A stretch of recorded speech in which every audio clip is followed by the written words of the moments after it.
Altı çizili sözün bu metne kattığı anlama karşıt bir ifade aşağıdakilerin hangisinde vardır? Evet, parçaya baktığımızda modern Türk hikayeciliğinin öncülerinden olan Sait Faik, getirdiği yenilikler nedeniyle kökü kendisinde olan bir yazar olarak kabul edilir.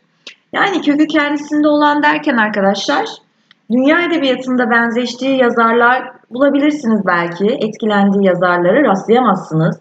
Hiçbir akıma, edebiyat hareketine veya lobisine dahil edemezsiniz onu. Bakın burada diyor ki, kendisi batıdaki gelişmelerle kendini sınırlamadı, hiçbir edebi anlayışın etkisinde hareket etmedi veya belli bir tarzın takipçisi olmadı diyor. A seçeneğine baktığımızda ise bu şair yenilik uğruna farklı çılgınlıklara girişse de kendini bulduğu şairin çizgisinden kopamamıştır diyor. Hayır, bunu söyleyemeyiz. Tam karşıt anlamda bir ifade söz konusudur.